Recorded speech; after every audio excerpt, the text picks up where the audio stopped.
Grab hold of your flies. This is a podcast for nymphers, strippers, swingers, and dry fly guys.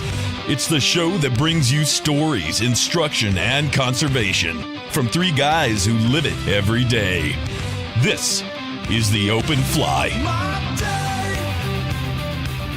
All right. It's the sophomore slump show.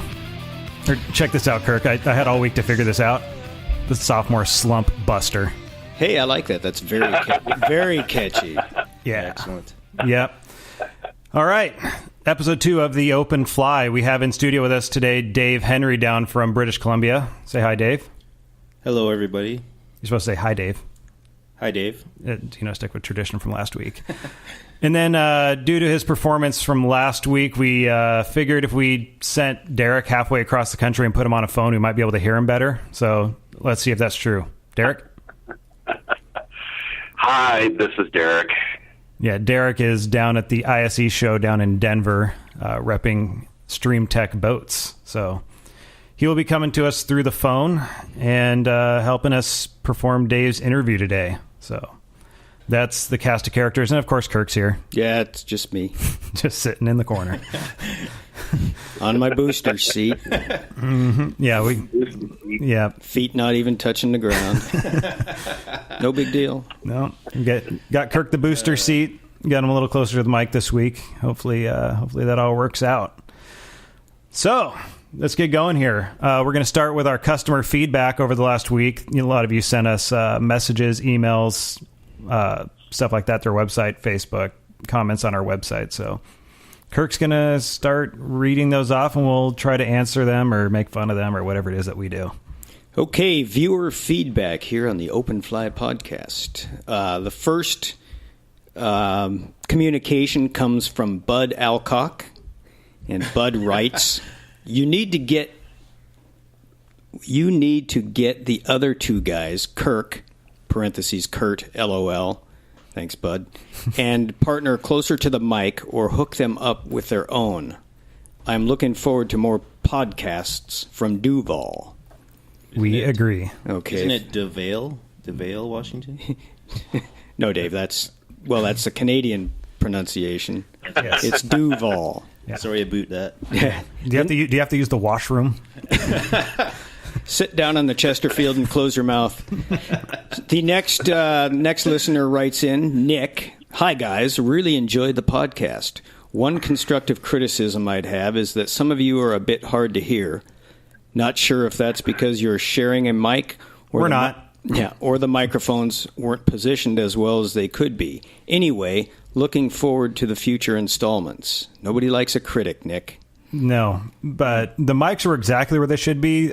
Kirk and Derek were not where they should be. So user error. Yeah, we've corrected that. We sent Derek 1,000 miles away, and I think he's more hearable now. And we gave Kirk a booster seat, and I think all is well. We have some people just turn up their volume a little bit louder on their.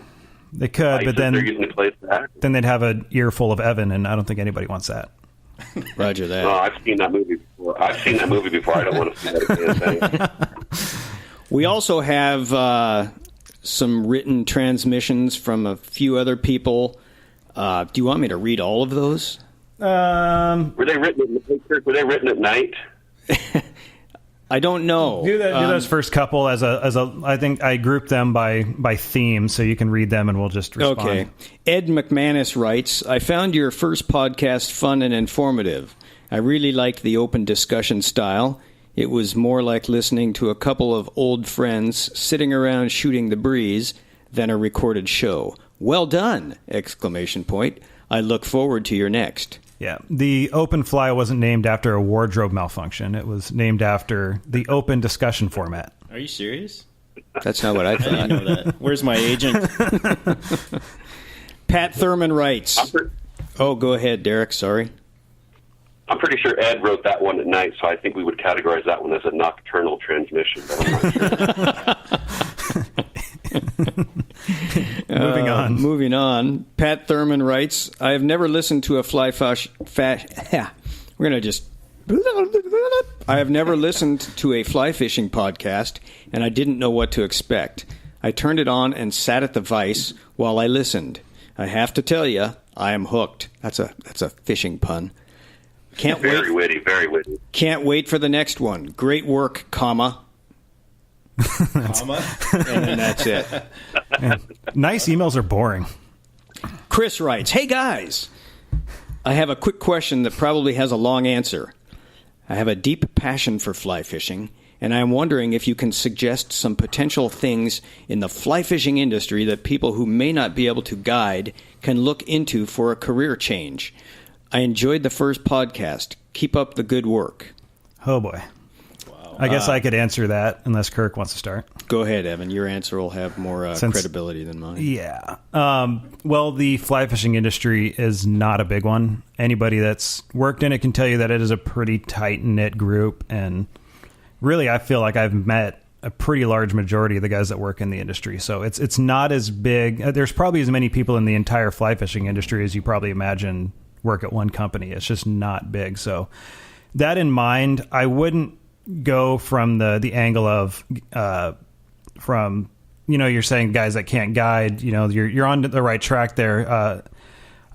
Most guys in this industry, you know, they're excellent fishermen and stuff like that, but they also have business degrees or marketing or some other marketable skill that they're going to bring to these companies. Me personally, I have backgrounds in a lot of different things, and that's kind of how I landed my job with Allen Fly Fishing. I kind of started by doing the website and things of that nature, because one of my 3 degrees is in software development. So I took that route and just kind of built from there. So really, if you talk to a lot of guys that got into the industry, they got in through some other skill. So that's the best advice I can give you, because there really isn't a lot of positions in the industry because it's just not that big. I would also recommend starting a blog or a podcast, because there's a lot of room for improvement in that area. Absolutely. You always have that to fall back on, I suppose. Oh, yeah. I mean, fame and fortune. Connor and Zach both write. Evan, Hi. as steelheaders that bat for both teams, we're going to touch this one.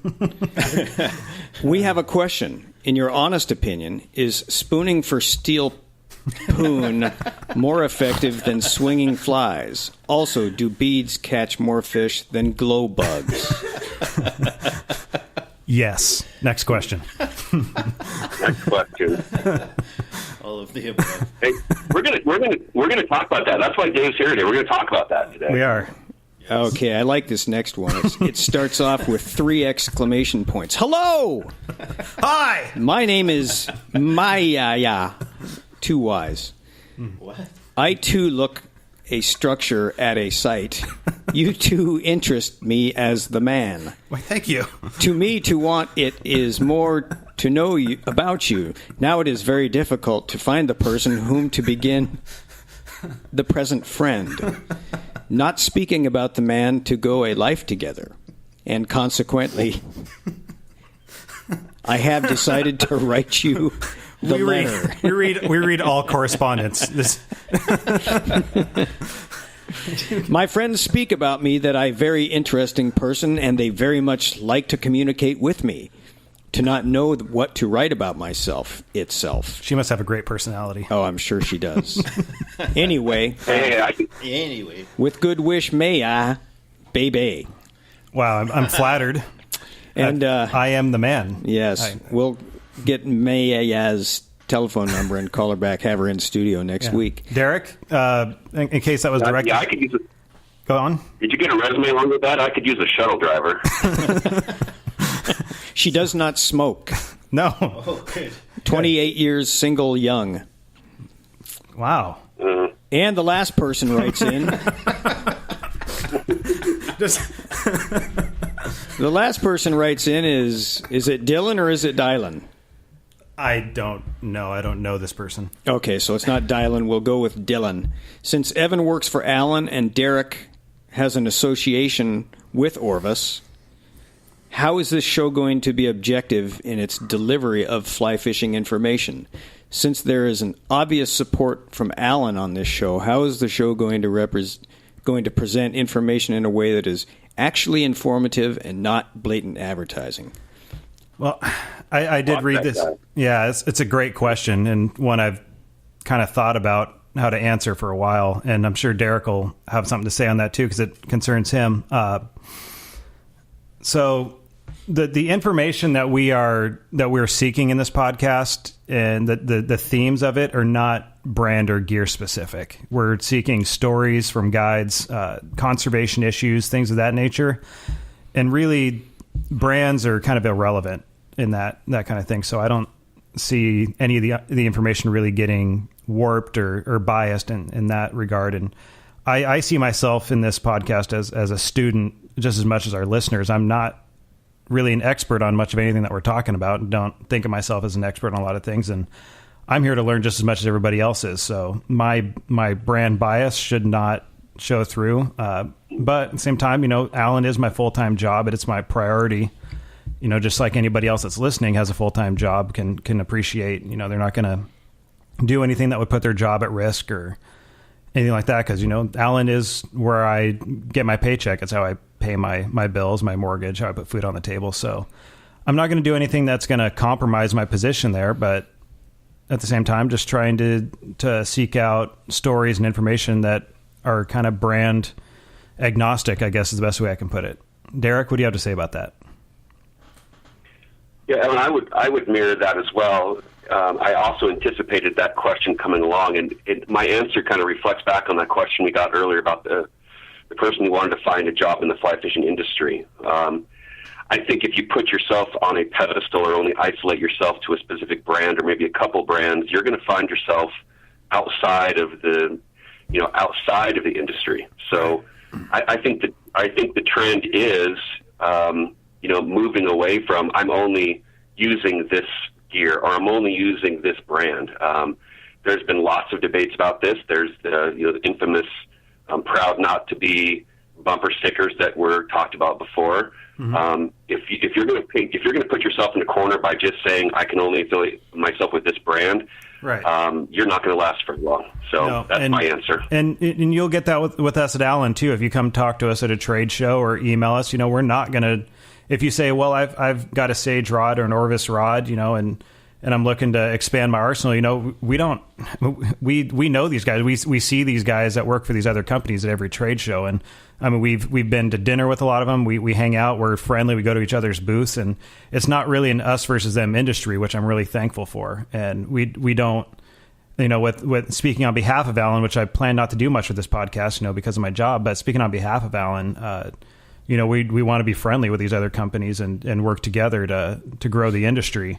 And I think that same attitude is shared in a lot of other companies. And the ones that don't share that attitude, I think it's usually pretty apparent. They're kind of outsiders when we go to these industry events, and they're not the ones going around talking to the other companies and bantering and just getting to know each other. And that's one of the things I've really liked about going to these shows is meeting some of the guys from the other companies. You think going in as a newer company, the guys are going to be hostile towards you, and that really hasn't been the treatment I've gotten at all. In fact, I've met some really great people that work for what are supposedly competing companies, and I think that's probably been your experience as well, Derek.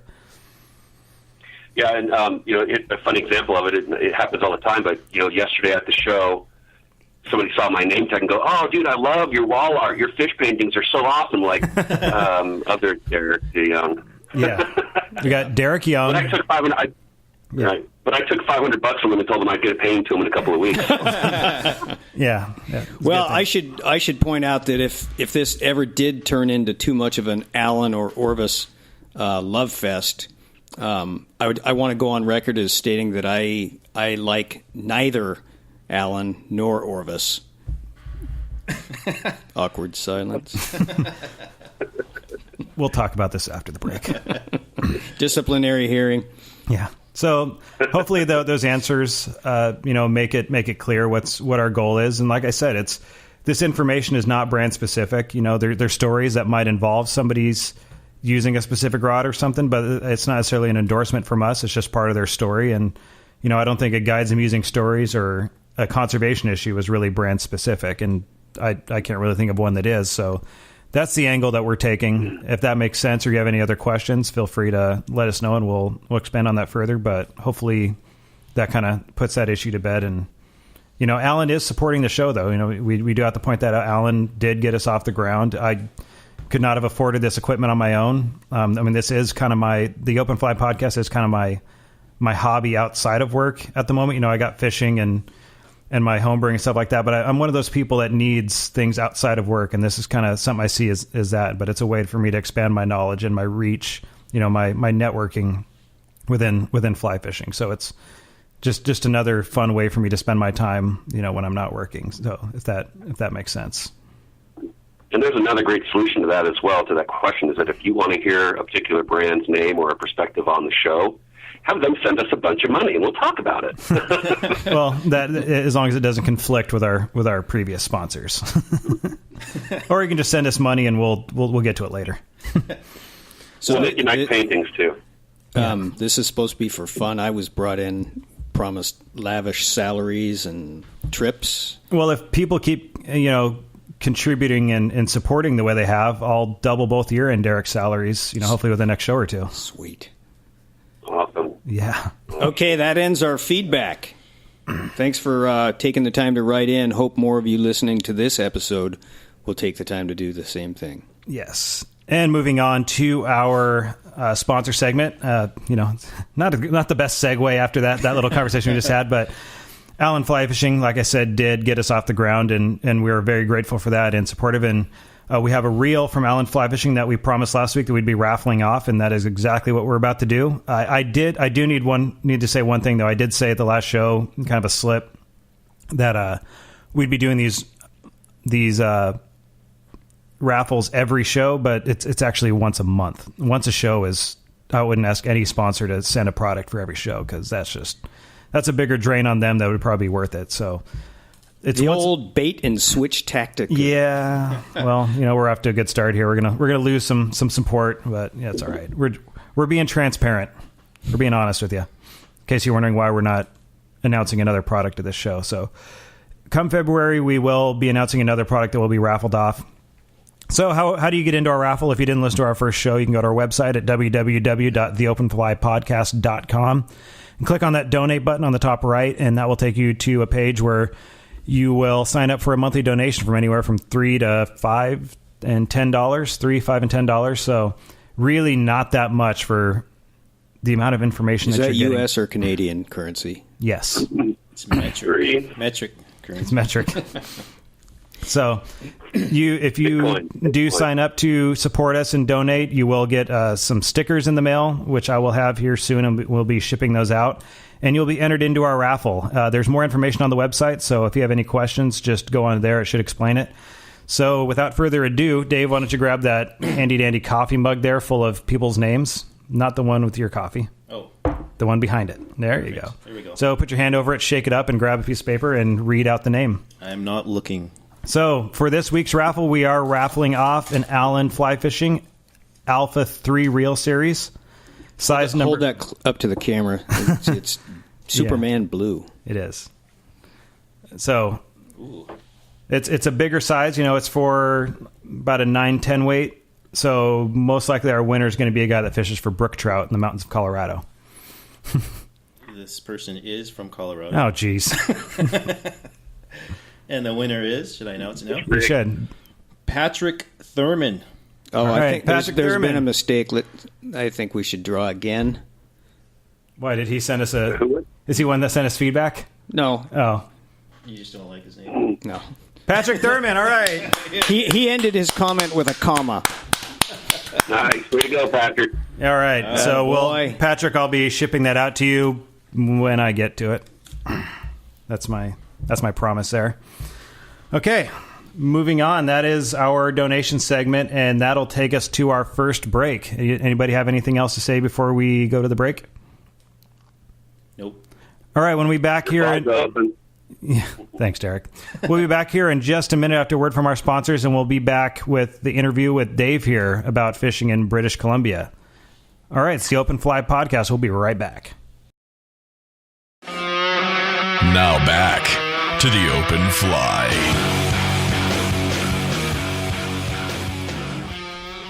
And we are back with our guide segment. We have in the studio, that's Dave Henry down from British Columbia, Canada, as well as his wife. Say hi, Sarah. Hi, Sarah. Yeah, good. Good job, Good. good job. She's learned well. Oh, she's trained well. Yes. If there's anything guys in America like, it's a blonde Canadian woman. So She doesn't really look Canadian. She looks almost American. That's racist. Almost American. I don't even know. I don't know what else. I don't even know what to say here. I think you just Continental America. I think you just insulted her. Hey, can we get to listener feedback? You just insulted all of Canada. we done did that already. You know what, Derek? This is your segment, so instead of us just butchering it for you, how about you try to save it? That's probably what I'll try to do, Evan. Hey, everybody, welcome back to Guide Stories, our second guide story, and this is going to be a good one. A lot of anomalies here. Yeah, better be, yeah. A lot of anomalies here with Dave. Just a little background on Dave. He was born and raised in southwestern British Columbia. He's always been a fisherman from the time he was born. He caught his first fish was a flounder while he was hand lining from an inflatable dinghy on a family beach trip. Did your hands get hairy from doing that, Dave? Or The worst part is I ate the fish. That was on Lumney Island, actually. Oh, Lummy, that. Yeah. Oh, let me. How do you say that, Lummy? So, Dave has been all over the world fly fishing. British Columbia, Washington State are where he kind of is home, but he's been to Alberta, which is Canada, Eastern Canada, which is Canada, Cuba, which is not Canada, and it sounds like down in the Caribbean as well, Belize, Mexico, Bahamas, all these places. I think one of the biggest things that's anomaly about Dave is that he is a two-handed rod, aficionado and an expert on these things, and that's what he's kind of known for. He's got a blog called Two-Handed Trout. Custom rod junkie. He is a miser and Anderson ACR spay and switch rods kind of a guy.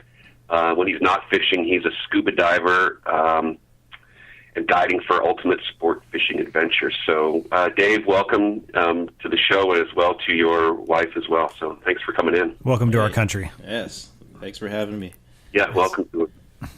I now get to So, join. I Sorry. Go ahead. You were going to say something funny, I probably. want to just. I'm going to say that I was probably going to say something funny. Yeah. to allow Yeah. you guys to let me to join the lifestyles of the rich and famous by being on the show here. Yeah. I was leading a life of mediocrity until today, really. Yeah. Dreams come true here in the studios of the Open Fly podcast. Awesome. Well, no promises about fame and fortune, Dave, but we'll see what we can do to help you out a little bit here. Thanks.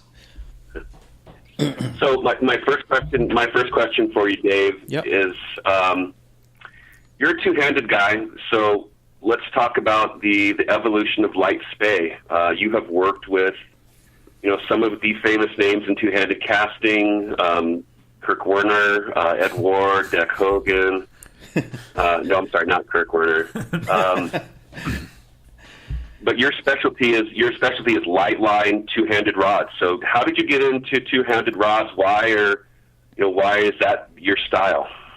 Well, I don't know. I got into two-handed rods on the Thompson River, actually. It was a big 15-foot 10-weight that a friend put in my hands one day, and I just loved the ease of casting and swinging a fly. And I tried to adapt it to the smaller rivers near home, and obviously it didn't work with such a huge rod. And then, so I started looking around for smaller rods, lighter rods, and that's when I started to stumble on some of the custom stuff because they had, 5-weight spays, and they started making even smaller and smaller, and I just started adapting it to my own rivers and my own types of fishing, and eventually I just started using it for everything. How long are the 5 weights that you're referring to? The first one I had was 13 feet, so that was pretty long for a 5-weight by today's standards, anyhow. It was more of a 6-weight, to be honest, but it was labeled as a 5-weight. But now you can get 5 weights anywhere from 10'6" to over 15 feet for double-headed. 15-foot 5-weight. Yeah, there's a 15-foot 9 5-weight. It sounds like something that would break if you just look at it sideways. Yeah, it sounds like it, but double-handed rods, usually the rating is a little bit off the longer they are. So yeah, because the butt. So, are you developing? Yeah, go ahead.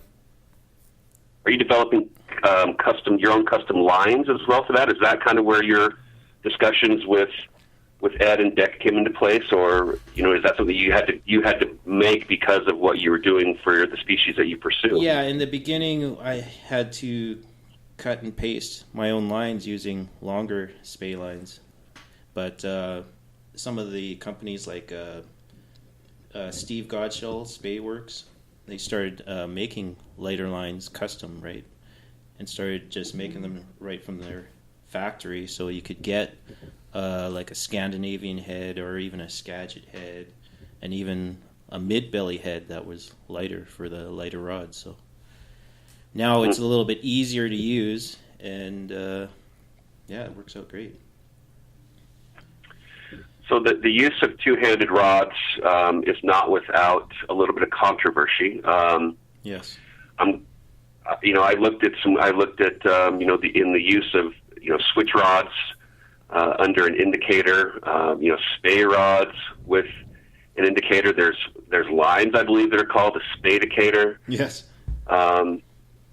So typically that two-handed cast, and I'm a total hack at it, but that two-handed cast, a couple of flies, a couple of nymphs under an indicator with a snap T or whatever, isn't that a pretty difficult thing to do? And as a guide, how do you teach that to a person who's used to a single-handed rod that wants to nymph for whatever you're pursuing? That's a difficult one. For a longer rod, you almost want to avoid doing that altogether. I mean, a lot of people do that with a switch rod. Especially, I've heard that it's pretty rampant on some rivers down in Washington for using, indicator fishing and whatnot. But on a longer rod, you always want to swing, whether it be, with a dry line or a sinking tip or whatever. But for bobber fishing, it's probably almost impossible to keep a good drag-free drift, and even cast it is difficult. So a lot of people like to use it with switch rods, and I personally try to, if someone wants to do that, then of course I'm going to show them how to do that, but I always try to get people swinging first. I mean, yeah, because that's really what that tool is made for, is the swinging part. It is swinging, but it's so effective to use bobbers with it that people, which I agree, just use it, right? You've seen me do it. Yes. Yeah, it has been. I'm gonna read a quote off of another website that's not affiliated with yours or ours, but it said that using an indicator on a spay rod is like using an expensive Porsche to take trash to the dump. And a lot of guys that use spay rods always mention that they swing flies as well. Mm-hmm. So, from your perspective, this seems like, from an outsider's perspective looking in, and maybe this is someplace that maybe you can talk about a situation where you had a client, that you had to do this with, but is it a trend in fly fishing to make things as easy as possible, and therefore the destination is more important than the journey? Oh, absolutely. I mean, people want to catch fish, and when they get something stuck in their head that there's only one way to do it, then that's the way they want to do it. And a lot of times it can actually be difficult to change their perception to doing it a way that's a little bit better. Yeah, and I think just a lot of people like that challenge too of the, they pick they intentionally pick what is the harder style, and like that journey, to get there, and they're not necessarily after the immediate reward. So that's right. Right. Carry on. Speak for yourselves. Yeah. As you know, I do not usually prescribe to that philosophy, but I understand it. Mm-hmm. I mean, to be honest, if you can get someone using an indicator with a switch rod, you can pretty much almost guarantee a fish if you know they're there. And I think that's where a lot of guides just kind of float towards that to guarantee fish. But I mean, if that's what a person wants to do, then that's what they want to do. But you should always try and get people trying different methods and learning different stuff. So, yeah. In looking at your blog and on the website that's for your guide business, I read that it's illegal in some rivers in Canada to use indicators. So, tell me a little bit more about that. That's just on certain rivers. They have a, it's called fly fishing only, and that means you could just have a single fly on the end of your line. That's it. No external weight, no flotation or anything like that. So Canada draws a pretty distinct line between what is fly fishing and what is not, and yet Yes. here and the use of switch rods and spay rods with indicators flaunts, is the opposite side of that. So, I mean, is this a conflict that really does exist, or, like you said, if a person wants to learn how to do it, or if a guide wants to get a person into a fish, and that's the easiest way to do it, is that just kind of the default? Whatever's legal and whatever works, is that how it goes? I think for the most part, sometimes that is the way that it goes. I mean, I personally like all styles of fishing, so I'll pretty much use anything, whether it even be in a spinning rod or anything. Blasphemy! I know. Tenkara? Right here on the air. You guys heard it. Tenkara? Tenkara? Yeah. I've never tried that, but I would like to. Soon. Hand lining. Right. But I personally do not endorse fishing with spinning or casting rods. I think most people, no matter where I they kid. are, will try and fish to the limit of whatever the regulations are, really. Yeah.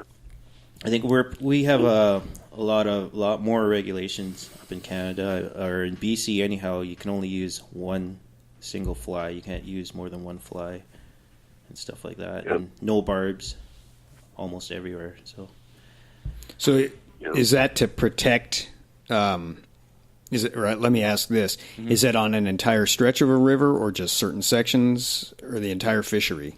For the most part, BC wide. Oh, no kidding. Yeah, in fresh water. Huh. It's a single barbless fly, so. And that just Dave, makes do you- us better fishermen than everybody, because we can only use one fly and no barbs. Dave, do you find that most of your clientele comes from the Vancouver area, from Canada, or Eastern Canada, or from the States, or where are your customers coming from? The last few years, it's been Alberta. A lot of people from the oil fields, I guess, with lots of money. And Europeans, the UK, the Netherlands, and places like that. Oh, I hate the Dutch.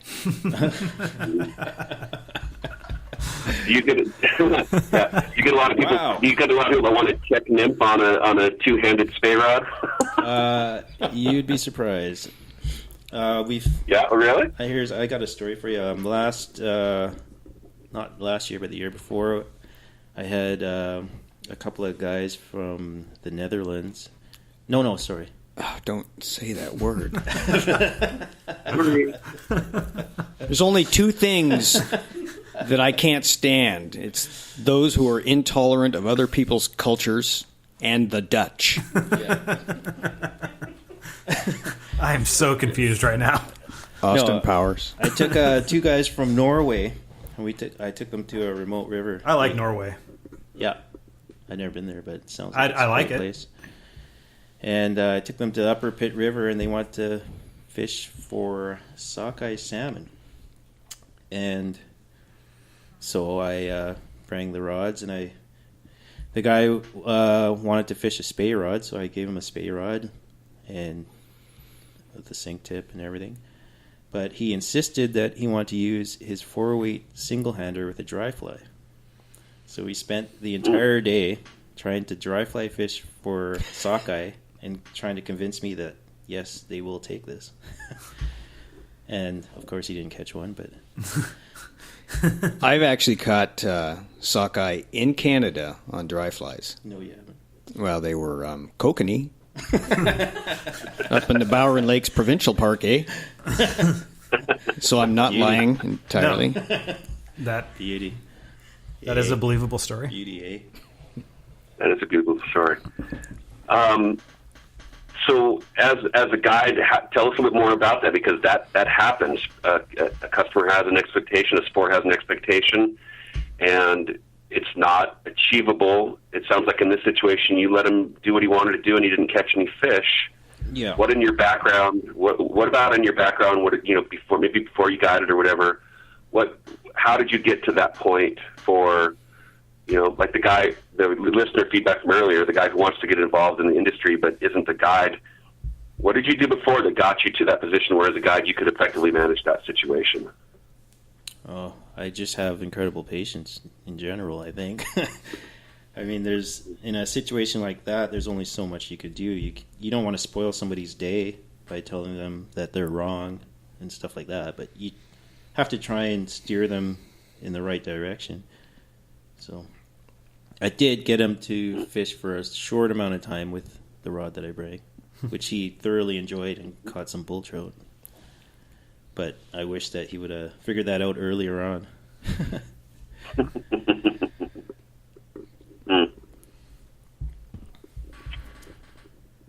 Interesting. Kirk or Evan, you have any questions for Dave? You're there in the studio. Is there anything about his body language that tells you he's not telling us the truth, or what's going on? No, we're good about it. I think we should touch on the uniqueness of his guiding operation and the fisheries that he partakes in. We haven't really touched on that yet. We've kind of hit his uniqueness in the methods he uses, but the fisheries he partakes in are kind of cool, and I think he kind of might take him for granted because he grew up there. But for people that live in the lower 48 United States, look at some of the rivers that he partakes in and some of the fish that he goes after. I think it's very out of the norm what he's doing versus a guide. Your typical guide from the lower 48 U.S., what he's doing is very different. And I think we should talk about what he's doing, the types of boats he uses to get where he's going, and the types of rivers he's on. Well, we know That's a great point, Dave. We know that he fishes for flounder out of a dinghy. Yes, I still do that. Good. You never want to get too far from your roots. No. That's one of my secret fisheries, though. So We're not going to talk we're about not that going too to talk much. about that. Mum's the word. So yeah, Dave, tell us a little bit about your just guiding operation in general. Most guides down here or just anywhere, in an unpowered drift boat, raft, something of that nature, and you take a very different approach. Yeah, where we are, there's a lot of jet boats. That's what we use. Larger boats, 20 feet to 24 feet is pretty much the regular size boat. And we do a lot of remote river fishing where we cross large lakes and go to rivers that have little to no access. And there's an amazing amount of diversity in fish species. And the boat, we don't really fish from the boat very much for fly fishing anyhow. It's more just a transportation to get to some of these amazing places. When you say we, Dave, are you an outfitter that employs other guides, or is that speaking of you collectively as in other individuals that are running a similar outfit? No, I'm talking about the majority of the guiding operators and guides. Okay, so you are a one-man guide? I am a mercenary guide right Nice. now. I kind of work for whoever needs a guide type of thing. So, What kind of a boat, what size do you personally run? I have a 20-foot Hells Canyon Marine, which is built down here, actually, down in Clarkston or Lewiston? Yeah. Lewiston, yeah. So Is that an inboard or an outboard? it's an inboard. It's got a 5.7 liter V8 with the jet pump. That's large. No, most of them are a lot bigger than that. Oh, That's average. Let's put it that way. So, It's larger than what you're going to see on the river down the street here. yeah. Nice. But I mean, kind of give people an idea. There's a lot of people that aren't familiar with the concept of a jet boat because outside of the Pacific Northwest and BC, you're not really going to see them. Kind of give people an idea of where they can go and what they're capable of. Because when I bring it up to people are kind of baffled that there's a boat that can do what they do. Well, a jet boat basically is a boat that pulls water up from the bottom and spins it to a high speed and pressurizes it and shoots it out the back, basically, for propulsion. So there's no propeller. Right. And how shallow a water are you able to pull that through? Depending on the boat, you can, if you're at full speed, you can make it through 6 inches of water pretty easily. So You don't want to come down off a plane, though, in 6 inches of no, water. see, if you're not up on plane, then you're drawing quite a bit. Yeah, you're gonna hit the bottom. And Yeah. So, I mean, you can shoot that up through pretty shallow riffles and through some, as long as there's not a boulder garden, a lot of rapids and things like that. as long as there's not a boulder garden, and as long as there's not a place where there's a lot of fish, like spawning salmon, or you don't right. want you want to that's something run else a jet to boat and something right. like that. You don't want to scour the reds. No, and you don't want to destroy the river and the riverbed. So Exactly. So that's you have definitely to be something. conscious of that. There's a lot of people that have given jet boats a bad name by It's bad practices. And it's the same here too. Yeah. So when you run, you fish the Fraser River quite a bit. Yes, and it's the Fraser. Fraser, excuse me. See, that's that cultural difference. Down goes Fraser. Down goes Fraser. How far up that river can you run until you encounter some sort of obstruction? Whether are there dams on that river, or just shallow bars that you can't navigate past? There's no dams, but there's Hell's Gate. So from where we are, you can run up to Hell's Gate. It gets a little dicey just before there, but after that, you don't really want to go. Like some of the companies, like Hell's Canyon Marine, actually have done some Hell's Gate runs where they run back and forth through Hell's Gate, which is a huge set of rapids. But it's not something that you would just do for fishing sakes. But most of your fly fishing happens on the tributaries. Yeah, right? most in the tributaries like the Harrison River and the Upper Pitt River and stuff like that. Which, and being up there with you, I can say the Upper Pitt River is not easy water to navigate. No, you have with to a know jet what you're boat. doing. I mean, the one time I went up there with you, we had to rescue a guy. Yeah, that's right. And it just seems, and the next day, I think, or the next weekend, you told me about a boat that wrecked in there as well. Yeah. So these aren't easy fisheries to navigate, and you definitely want to choose your guides wisely. Yeah, exactly. To guide in BC in a boat, your boat just has to be, up to certain specifications, and you have to have all the safety equipment, life jackets, and all that. But for the actual person running the boat, there isn't really that much other than experience that is actual necessary. So. Oh, that's reassuring. Yeah, exactly right. So choose your guides wisely. Yeah. Yeah. So Statistically, how many boating accidents have you had where you lost clients, that type of thing? to date, 0. Yeah. But you have had a few mishaps with your jet boats, though. Oh, I have on my own time. Yeah. Why don't you tell us about your favorite one? My favorite one. Or your least favorite? The most interesting one, I guess, would be a better way to word that. The most memorable one was actually Sarah and I went to go fish one river, and we were crossing a rather large lake, and we were out of range of any cell phones or anything like that, and our motor crapped out on us. So we ended up, we almost got stuck overnight because there is a road that comes on that lake, but nobody drives it. It's a decommissioned 4x4 road. So we were all hunkered down, ready to stay the night out in the wilderness in January. With no camping nothing. gear? No, yeah, it was just a stupid moment. And we just happened to get lucky. Someone decided to go on some strange kind of 4x4 trip and saw us. And drove us back into town. We had to get our boat towed back the next day. And you've had an instance or two where people were ejected from the boat, too, right? Let's not mention that. Okay. Okay, you've had instances where people voluntarily ejected themselves from the boat, right?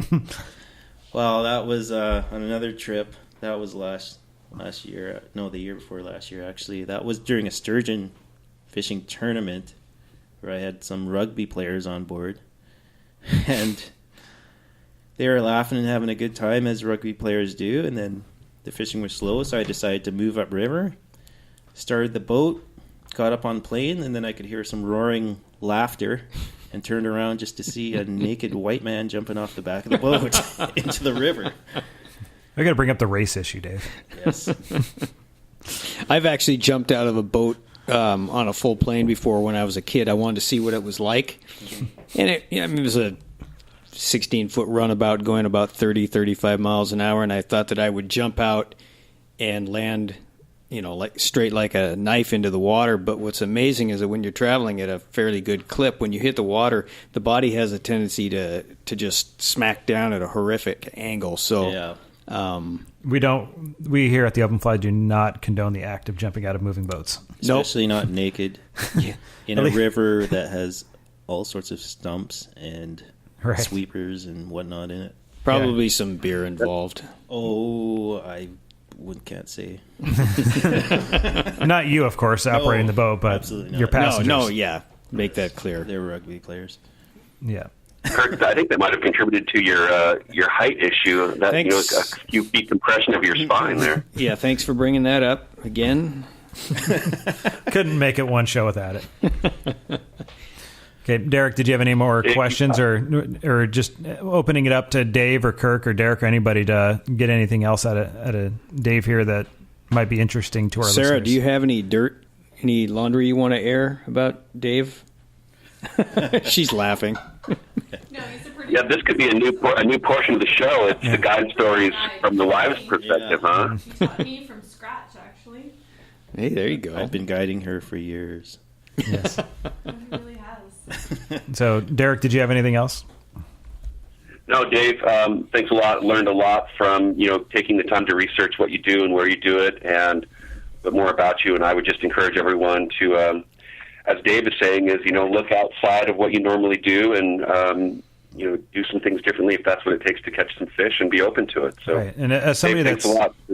as somebody that's fished with Dave, and you're looking for just a very different guiding experience, I mean, I can really recommend going up and checking out what he's doing because you're just not going to have an experience like it, down in the lower 48 states or in the rest of Canada either. It's just a really unique experience. The species that he goes for, like the sea run bull trout, which really you're not going to find outside of Washington and Southwest BC. It's just not a fish you really find anywhere else. Bull trout are pretty spread out over the West, but the sea run variety is pretty rare, and it's a really cool fish. I really suggest. Yeah, it's one of my favorite fishes. Yeah, Dave and I are going to go try to catch some tomorrow. And If one were so inclined as to want to seek out your services, Dave, where would they go to look for you?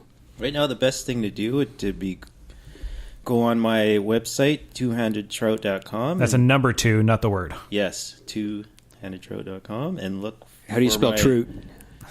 Is that TROOT or is it TOO? TO? Twohandedtrout.com. Trout. Again, that cultural language barrier. And, And there's contact information there, and go from there. so, Dave, if you're in Canada Yes. and you order Canadian bacon, what do you get? You get ham. I don't get it. Round ham?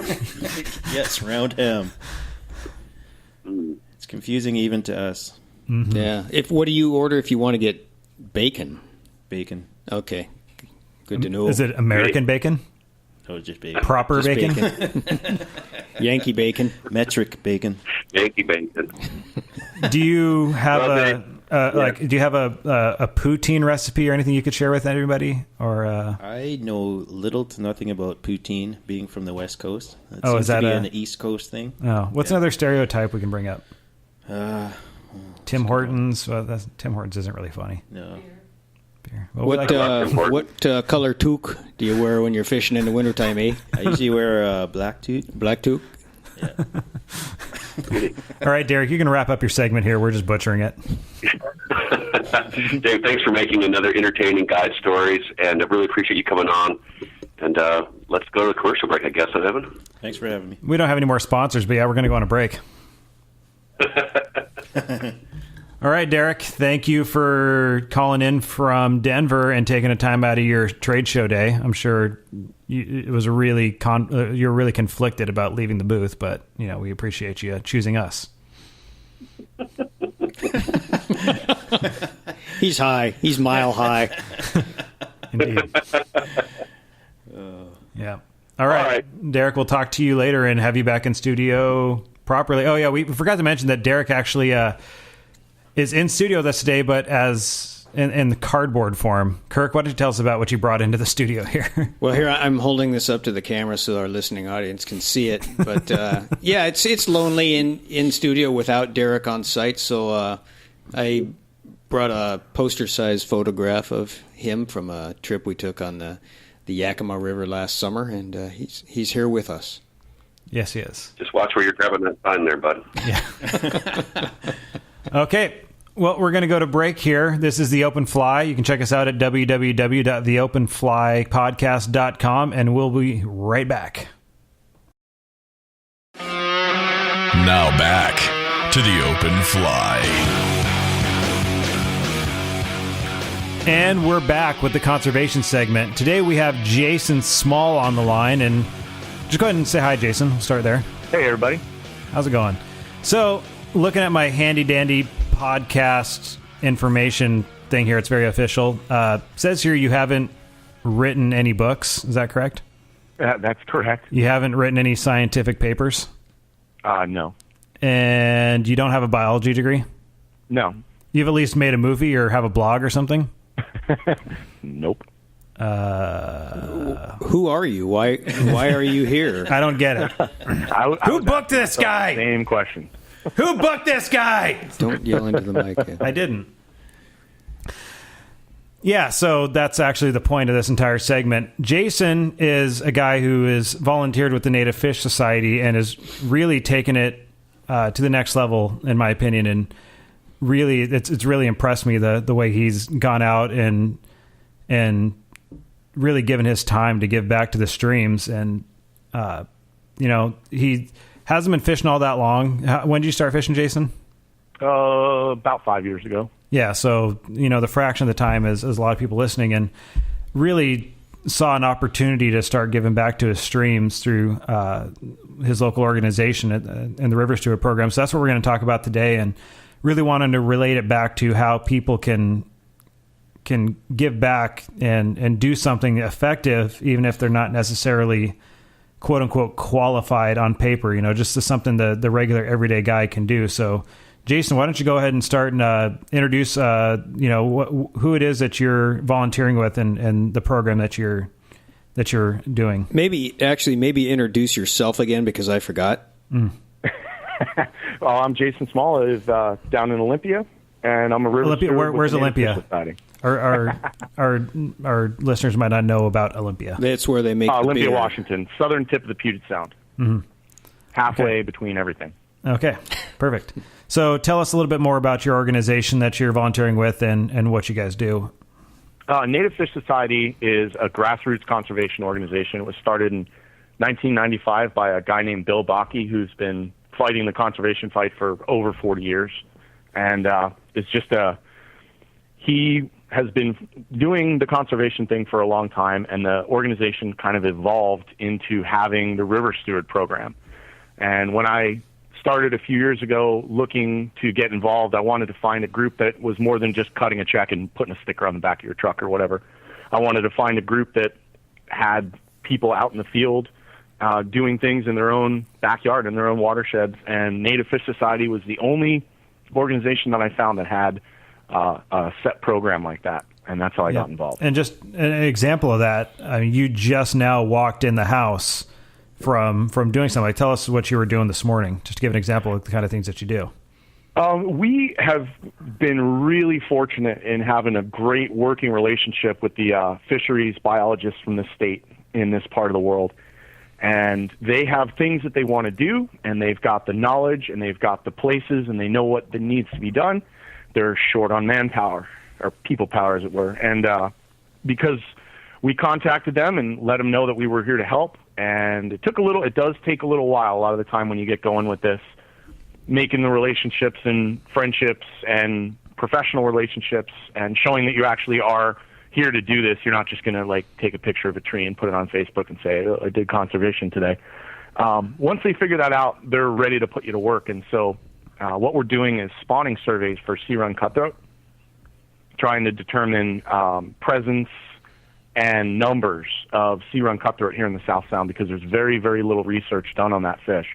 and they have a huge labor shortage for that. They don't have the money to spend having their full-time employees do it, and we have a bunch of people that are more than happy to volunteer, so it wound up being a really good fit. Where is the Native Fish Society headquartered out of? Portland? Oregon City. Oregon Portland, City. yeah. Okay.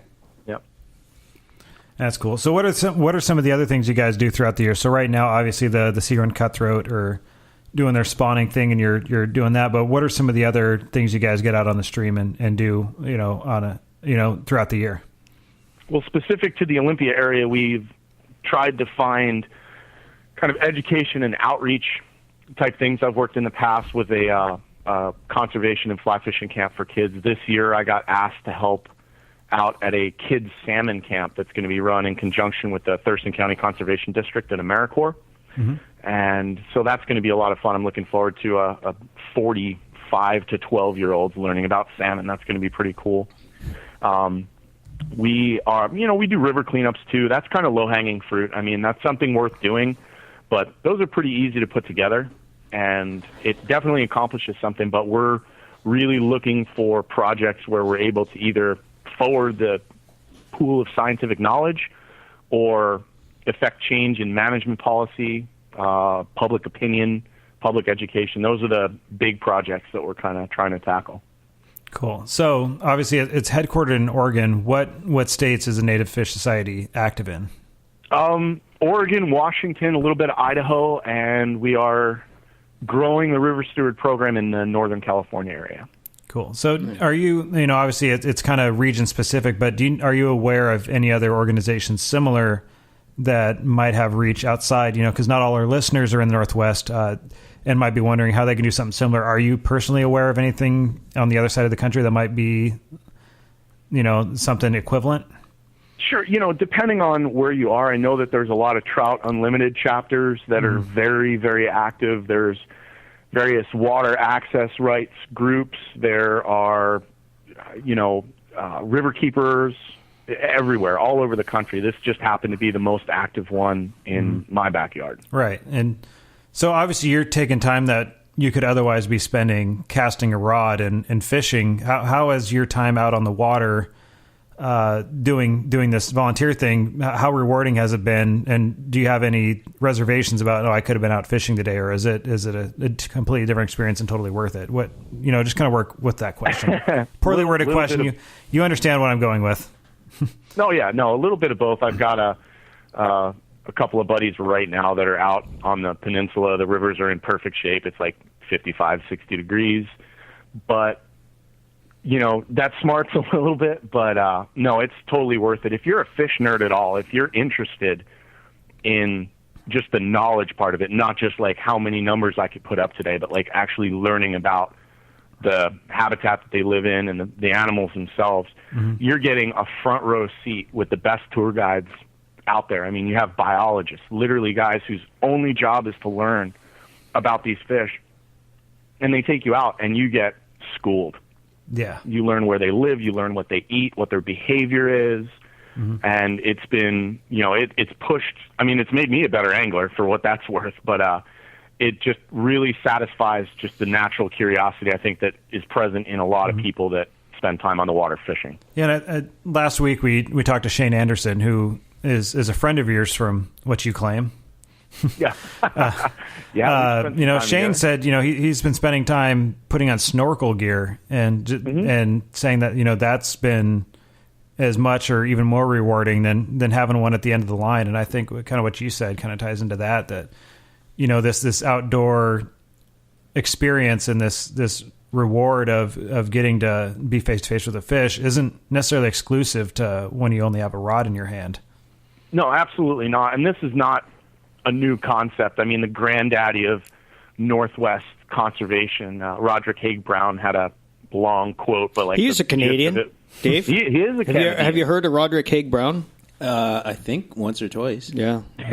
But he had a quote about sometimes the rod is an encumbrance, and if you don't take the time to put it down, you can miss some of the big picture. And I found that to be absolutely true. Yeah, and I agree. I mean, I recently have had some experiences where I have had numbers days with steelhead, and right now, looking into the next year, instead of thinking about like, oh, during that time I thought on that river, putting on those kind of numbers again, I'm almost looking more forward to maybe getting some snorkel equipment and swimming over some fish and just checking them out. That to me at this point, because it just seems like a cooler way to go and get a different experience, and I can see, I haven't tried it yet, but I could really see the potential reward of coming back and just seeing that fish in its natural environment and interacting with them in that way. Evan, the fish don't want to see you in a wetsuit. Hey, how about if I went naked? There's actually a whole bunch of river stewards that have pretty well developed snorkel programs going on, and to hear them tell it, it's just the coolest thing to be in a pool. Once you're in the water, they kind of ignore you. Yeah. And this is not first. They ignore me when I'm standing on the bank with a fly in the water. So maybe you've belonged in the water this entire time, Kirk. That is your calling as an angler. Hey, Jason, question for you. You are and have been pretty involved with youth fishing programs in the past, and I know you've got fairly young kids your own.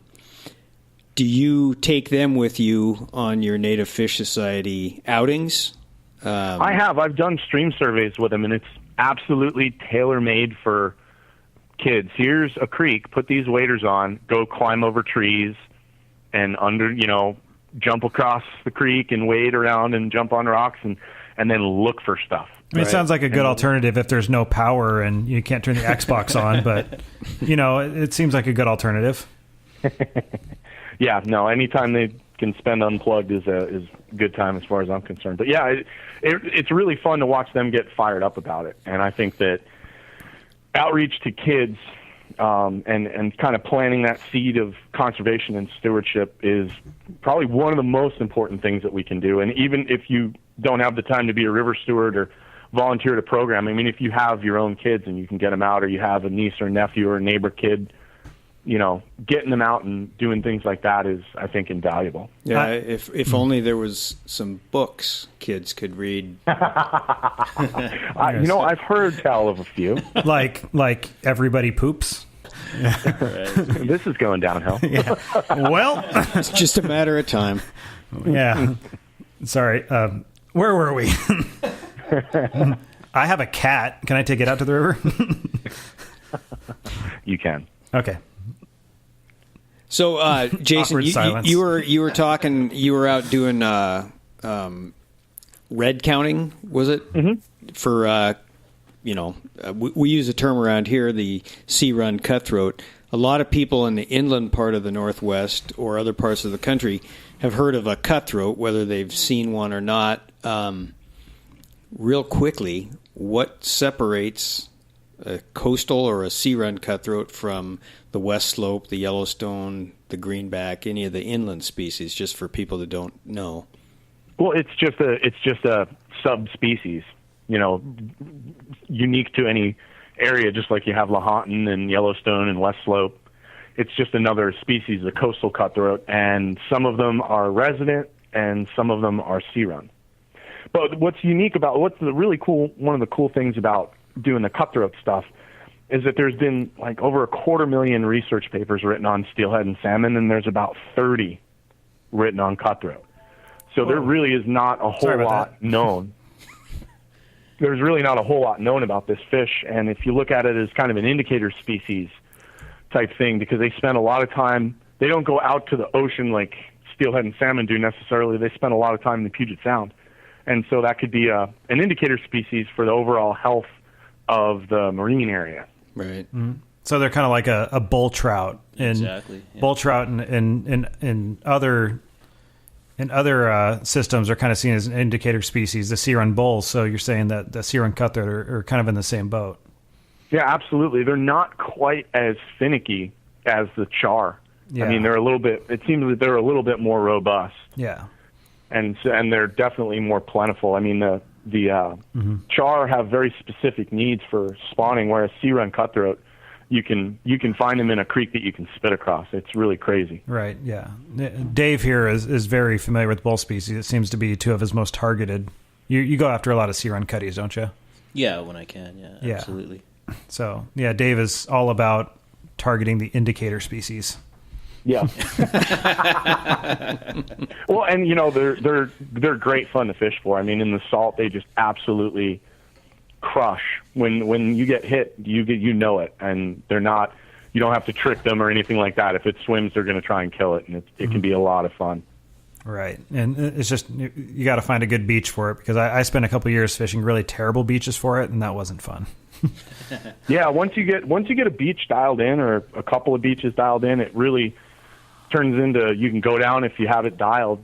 There could be a 2 or 3 hour window where it's going to be pretty good, and you can mow the lawn in the morning and then go fish for a couple hours and be home for lunch. It's pretty good. When I was a kid, we had a place down on Hood Canal, and we used to troll for these fish on an incoming or an outgoing tide. And literally, you'd be in a dinghy with a 3-horse motor trolling 6 feet off the high water mark.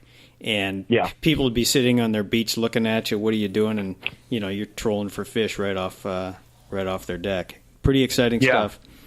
Yeah, it's funny. A lot of people, when they first kind of get into it, they wade out all the way above their waist and they're casting as far as they can. And I've caught a lot of fish between me and the shore. Right. Yeah. You turn around and you can fish, in 6 inches of gin clear water, and it's crazy. You'll hook them. You cast 60 feet and you strip, and they wind up hitting, a rod length. Feet. Yeah. Yeah, it's pretty cool. I've had them. My biggest wild trout I ever caught was off of a beach, and it was a sea run. Yeah, I've had them back when I used to target them from the beaches before I moved, way up into the foothills.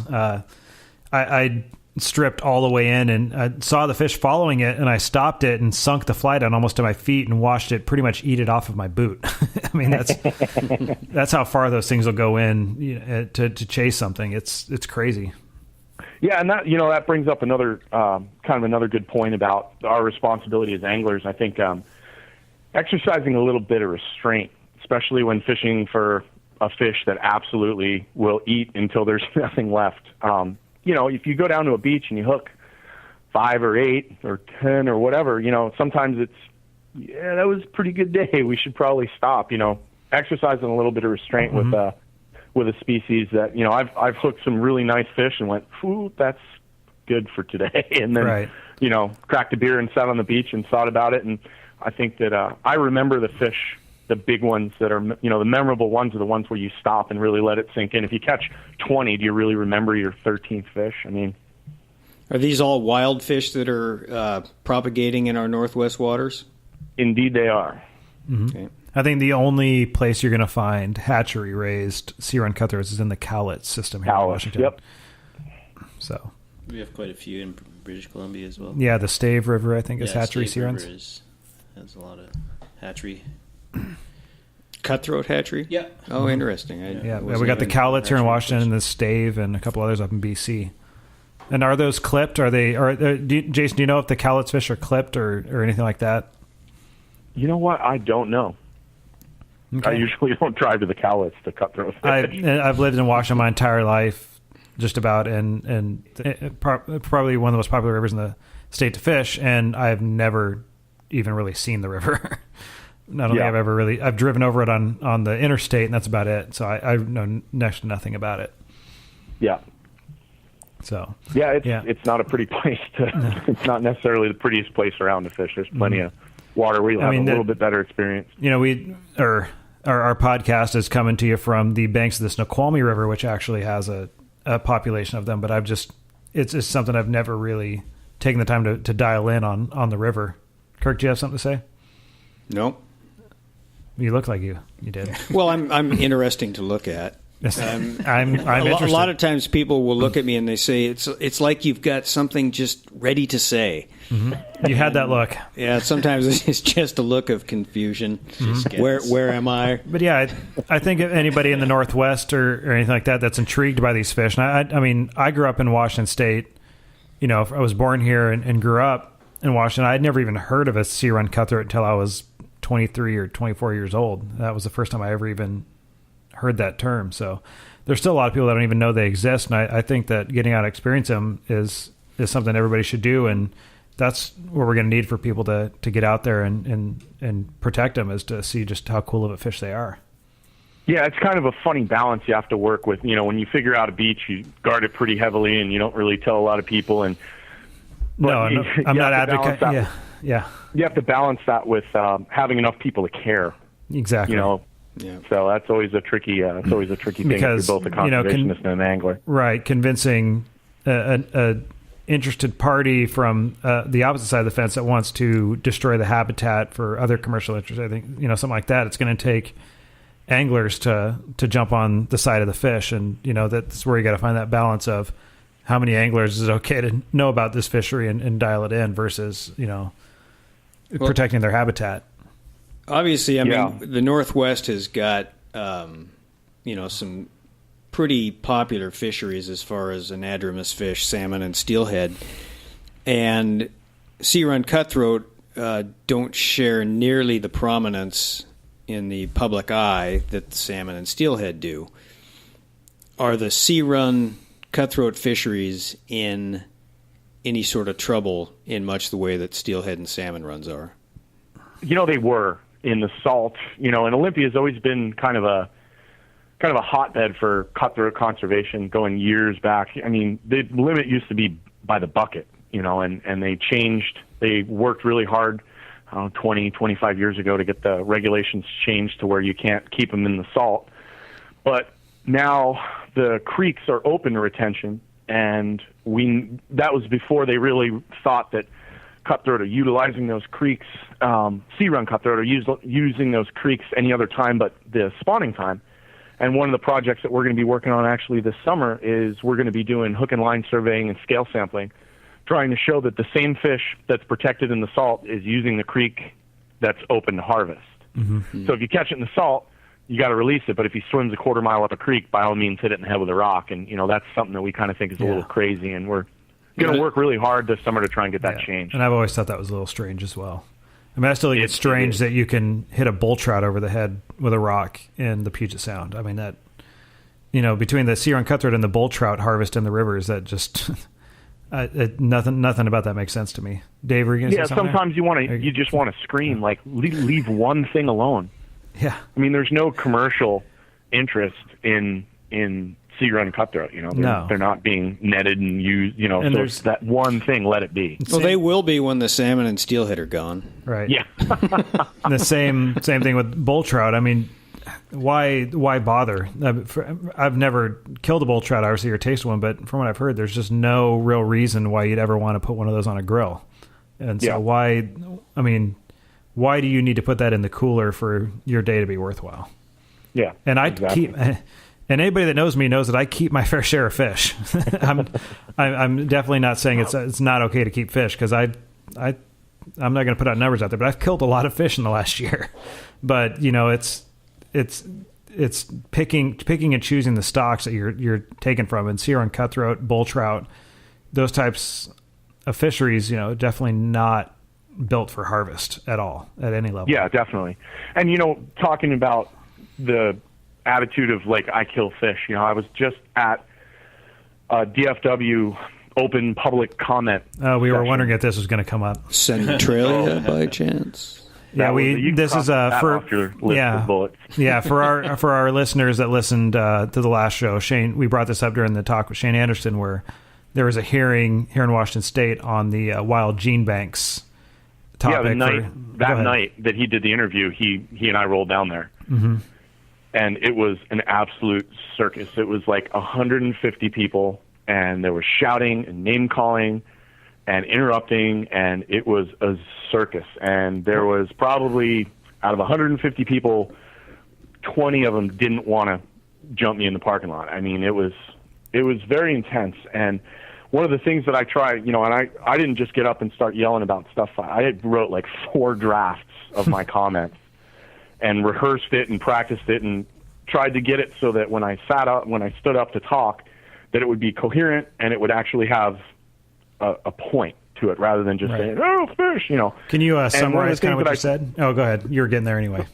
One of the things that I tried to express is that I hunt, I fish, I really enjoy going out in the woods and bringing dinner home to my family, but at this point, I have to look past my own self-interest and see that that's not something that we could do in the long term right now.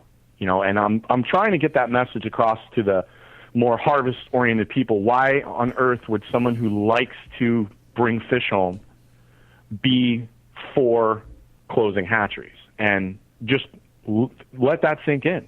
Why? I've got science. I've spent a lot of time being taught by some really, really smart people and reading papers written by really smart people, and the science is definitely there. I mean, hatcheries are a flawed solution to a problem, and they're just not going to work. And trying to communicate that to those guys when they're in the heat of the moment, they see people coming down from Seattle and up from Portland and people from the state in shirts and ties trying to take away their way of life. And I think that making light of their way of life, it doesn't serve us at all. No. Unless we come at them with, I understand, I respect where you're coming from and how and where you were born and raised, but please at least take a look at this stuff that changed my mind. Yeah, and that's kind of where I always come from as well. I grew up on a farm, very, blue collar upbringing, and live out in a rural area and like to harvest my own meat. And still, you cannot really get me to support the idea of hatcheries on most rivers. It's just, it doesn't make sense. And like Shane said, I don't advocate for 100% closure of all hatcheries, but let's look at some of the ones that are performing at levels that don't really make sense, and let's talk about getting those out and letting the wild fish come back, because that's what the science supports. Yeah, no, absolutely. Yeah, and I think it's important getting guys, from our standpoint and, from yours and mine and those, because you and I are not shy about the fact that, and we're not afraid to admit, we like to harvest meat, whether it be fish or game or anything else, but the hatcheries don't really have a place in a lot of our rivers. No, and as far as what difference can I make? If we had 30 or 40 more people at that meeting to clap when we spoke and to make, to reinforce the points that we made, it would have been a better, I don't know about the outcome. I don't know what the outcome is going to be, but it would have been better to have more people there. So if you're listening to this, you have to know that getting there and being there and emailing, it does make a difference if we all do it. What was the ratio of people? 4 to 1. 4 to 1?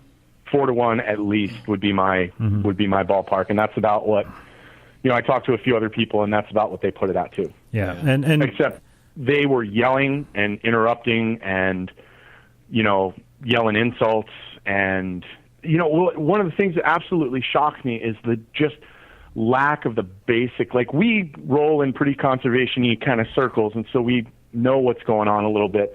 These guys didn't know the difference between hatchery fish and wild fish, and about reduced fitness and about introgression and how that affect. They were like, oh, it just doesn't have, it's one less fin. That's the only difference. And in that situation, you're not really going to give somebody a little dissertation on the difference, because it's already heated and it's already emotional. But I think that bit by bit, if we keep working that message with respect and with understanding for where they're coming from, we have a chance of changing people's minds. Because every one of us was viewed as a effete, fly-flicking guy that was bouncing around the river, in $800 waders trying to tell them what to do. And, I have a gear rod in my hand probably half the time when I'm fishing for salmon and steelhead. Hey, we don't support that on this show, so just... I will out you, Evan. I will out you. And as Kirk's sitting next to my gear rod and center pin rod collection over here. There's a pair of open-toed waders over here, too. So yeah. But I think the whole fly gear separation, that's just got to go away. It's I agree. The difference between harvest and conservation. And the whole, just our listeners are mostly fly anglers, and I'm in that same boat. I see it on the fly fishing forums and on the internet, and just hearing from fly anglers. And I think it's part of the problem is you hear fly fishing guys talking about guys that fish other methods as if they're like a lesser human being, that they say gear guy or they say gear chuckers, gearheads, as if it's some kind of insult, and I never really speak up, but to be perfectly honest with a lot of our listeners, I don't always fish the fly rod, and I love the fly rod. It is my primary fishing passion, but I like to fish, and there are fisheries that I partake in that I absolutely enjoy and love, that targeting on the fly rod doesn't make a whole lot of sense. And there are and so I will break out other types of gear and love every minute of it. And I just don't think that these conservation issues are fly versus gear. And there are guys on both sides of the fence, fly and gear both, that have made it into that. You know, fly guys think that conservation issues and caring about the fish is fly fishing only, like as if the fly guys are the only ones that care. And I can tell you from experience that that's not the case. And that's totally not the case. And these guys down there were super informed on certain aspects of it. As far as knowing their own backyards, it was amazing. They were telling about this many smolt were put in last year below this hat. You know, it was crazy. And after listening to 2.5 hours of these guys screaming and yelling, after the thing, I went around and I shook some hands. And I introduced myself, and from guys I appreciate the guys on the other side of the fence. You're going out and talking to, and exactly. You know, as soon as you're face to face with somebody, it takes away all that hostility, and it takes away that dehumanization of the other guy or whatever. And I think that that's the only way that we're ever going to get anything done, is breaking through all that garbage of all that us versus them, and communicate what we feel, why we feel it, with respect and understanding where they're coming from. And if we could do that, even if it's a couple of dudes or dudettes at a time, that's really going to be the only way, because we can't keep going on like this. It's just it's madness. We agree. Yeah, it should be about the fish, not about us versus them. Not about how the gears are configured in your preferred reel. That's really what it comes down to. Jason, switching gears a little bit, the Native Fish Society, do they have any sort of position on fish farming? Oh. He wasn't ready for that one.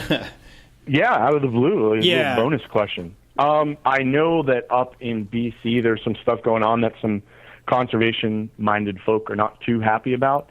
I'm going to respectfully pass on that one, because I don't want to speak for the organization without being fully informed on it. I've worked really hard to get informed on the issues that I'm working on, and I don't want to speak for the organization outside my that's totally cool. And I wasn't intending to put you on the spot. Don't put me on the spot. How dare you, sir? But ironically, just yesterday I was reading an article that came across the internets, and it was an article published by the Vancouver Sun, talking about how the provincial government up there has quietly opened the door to a major expansion of BC's controversial fish farm sector. And Dave and I and Evan were talking about it a little bit before the show. It is a huge topic up there, and because technically the saltwater is kind of an international domain, I mean, anything that takes place out in the salt affects everybody. So if they got fish farming operations up in inland BC waters, it's something that we down here in the Puget Sound region can't just completely turn a deaf ear to. Oh no, we feel it. Yeah, it impacts our fisheries. There's how many countries do you think are out there that net our fish out in the ocean? Exactly. You know? Right. Exactly.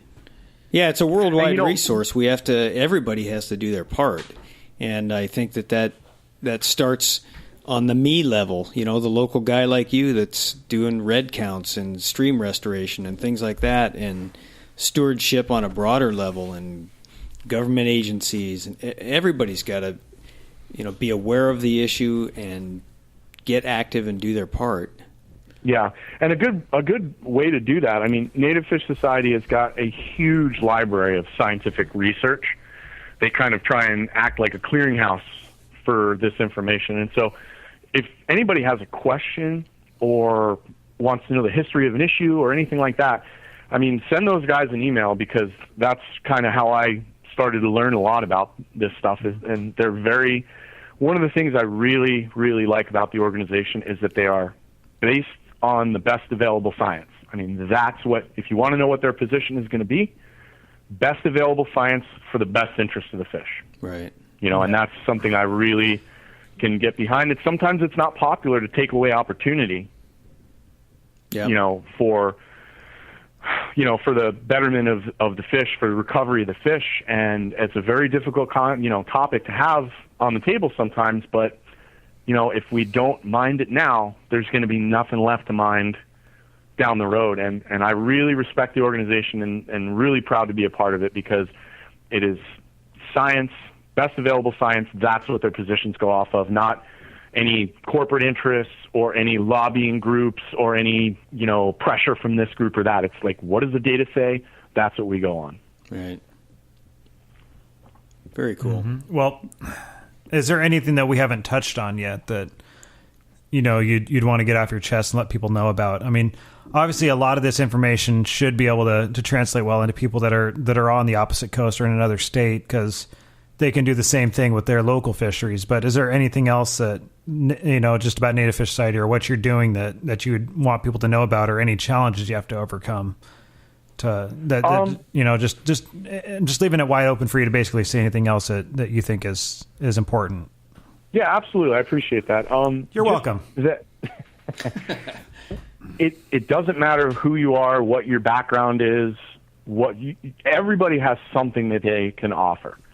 And it seems really daunting and really intimidating, because when I started doing this, I'd been fishing for a whopping 3 years and change, maybe 4 years. I don't know what it was. And I was like, I don't know anything about any of this. And I was really fortunate. A lot of my fishing buddies are very, very smart people, and they're very experienced, and they're biologists and they're guides, and I've been able to learn a lot from them. So if you reach out to the Jedis, to your gurus, you can learn a tremendous amount, not just about how to hook them, but how they live and what they do. And getting the program rolling, like contacting all these stakeholders and all these organizations and this group and that agency, is a little bit intimidating when you first get going, because people kind of slam the door. You just have to keep knocking on the door.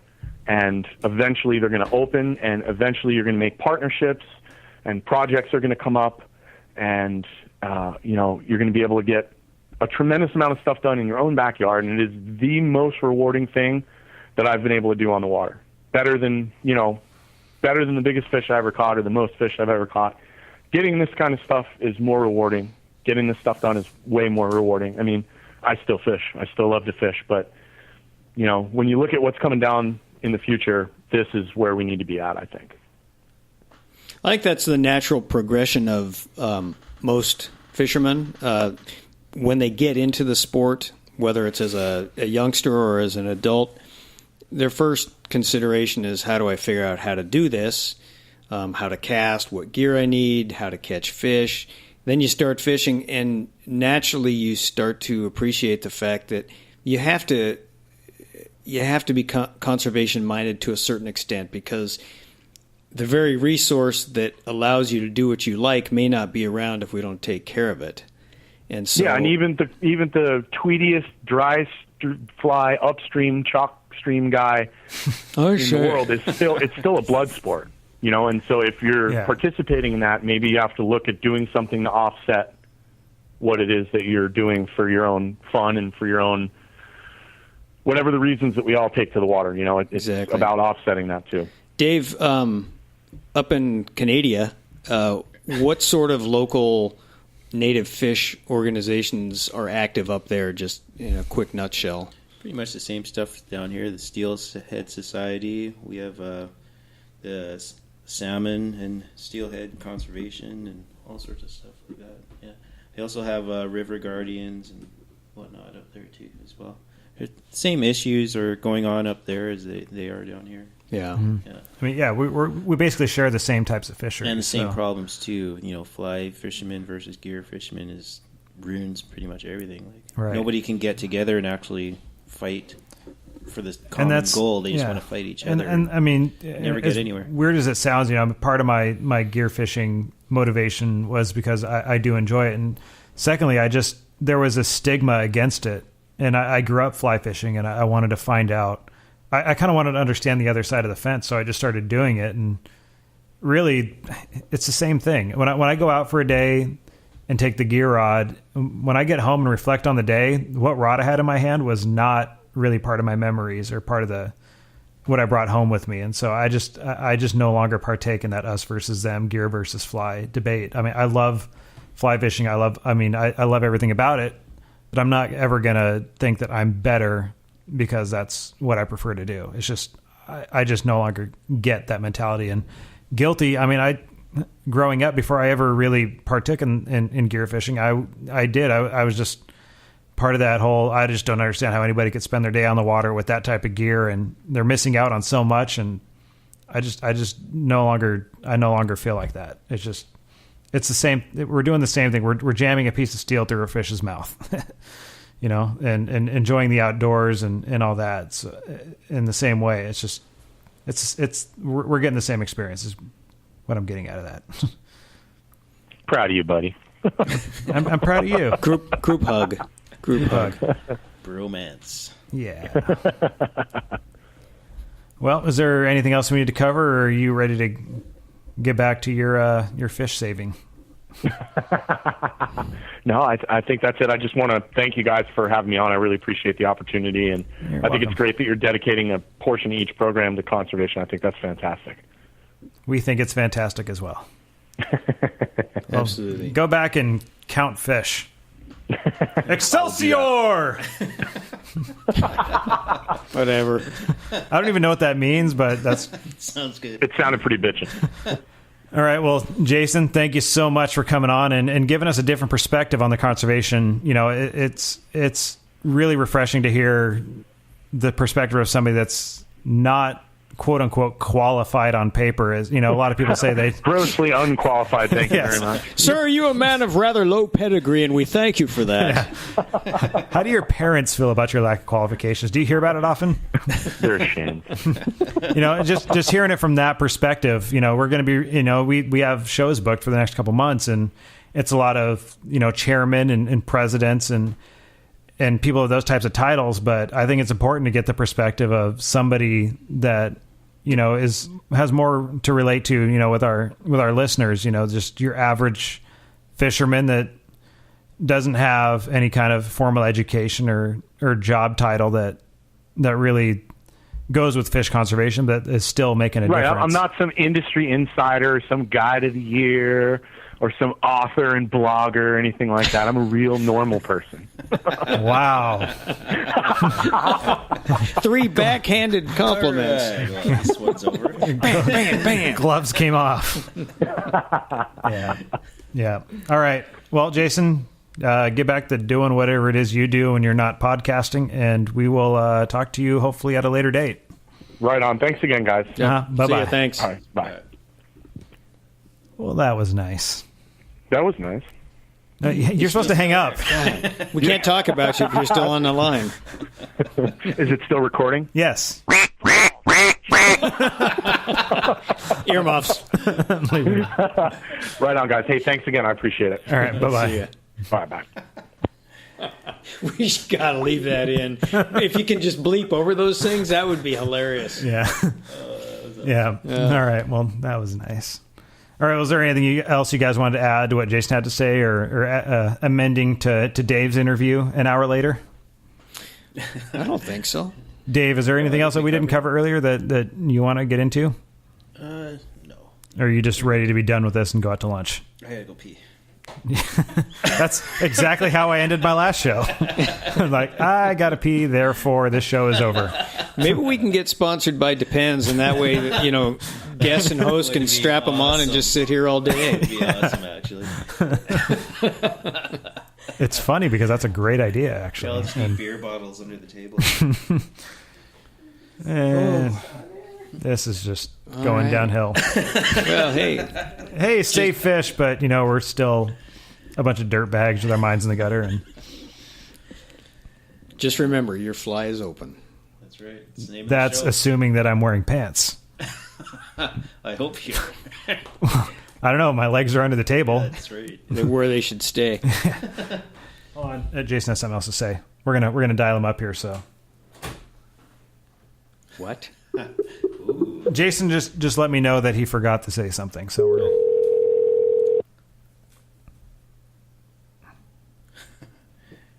Hello. Hey, is your refrigerator running? Do you have Prince Albert in a can? I did forget about just a bit about there's like over 70 river stewards and all over the Northwest. And, you know, if you have any questions, get on the website and find out who's in your area. Is that it? Is that why I called you back? That is why, because I've totally spaced on that. I want to make sure I get that in there. We'll flash the Native Fish Society logo on the screen at the end of the podcast for people to see. Yeah. Oh, good enough. That'll work. Because this is all videoed. It's not. So just say that now, and then you can cut it in. No, I'm not editing any of this. You're live. This is honest broadcasting. Yeah. Yeah. Okay, then why don't you hang up now? Oh. I don't know. Did you have anything else going on? Well, I was just going to say that in a clean, not fucked up way. Okay, go on. So if you're interested in getting involved, there's over 70 river stewards and watersheds all over the Northwest. And if you get on the website and get in contact with Native Fish Society, you can get information from those guys and find out how you can help. Or if you're in an area that doesn't have a river steward, you might be able to become one yourself. What's the website for Native Fish Society? NativeFishSociety.org. Excellent. Okay. Nice. I think that about covers it then. Yeah. You give me a lot of work to do later. Oh, every time I say something fucked up, then you got to... If I'd known that before, I would have just like interspaced every other sentence with something horrible. Just have some ambient soundtrack playing that just quietly says... Well. Yeah. All right, boys. See ya. All right, bye. Right on. Thanks again. Bye. Okay, now we need to try to wrap this up for a second time. All right, we'll see everybody next show. What is our next show? Next show, we are doing stream access issues and how they will affect you. That's a big topic in the state of Utah right now. And Montana. And Colorado. Excellent. Yeah. How about Canada? Is there any stream access issues up in Canada? Nobody cares. Not very much, no. No. You can't own property past the high water mark, so... And there's a lot of space... below the high water. As long as you have a really, really expensive boat, you can access anything in Canada. Well, maybe that sways my thinking on that as well. Yeah. There you go. A guy like me that, doesn't have much of an income, I can't access a whole lot in Canada. Actually, I tell you that I can because I have friends that can access it, like Dave. There you go. Exactly. So stream access from a few different angles, from the legal angle and from the personal accessibility angle, which will be made clearer during the episode. Who do we have for the guide segment, or are we going to make Dave sit here all week in the studio and just interview him again? I don't know. That's Derek's department. No, he's not here. Derek's in Colorado because he joined a reggae band or something. I don't know. Yeah, I'm on. All right, for the third or fourth time. All right, everybody, we will see you at the next show. This is the Open Fly Podcast at www.theopenflypodcast.com, Facebook, Twitter. I don't think we do anything else. Nope. All right, that's it. Good. All right, goodbye. Have a good one, eh?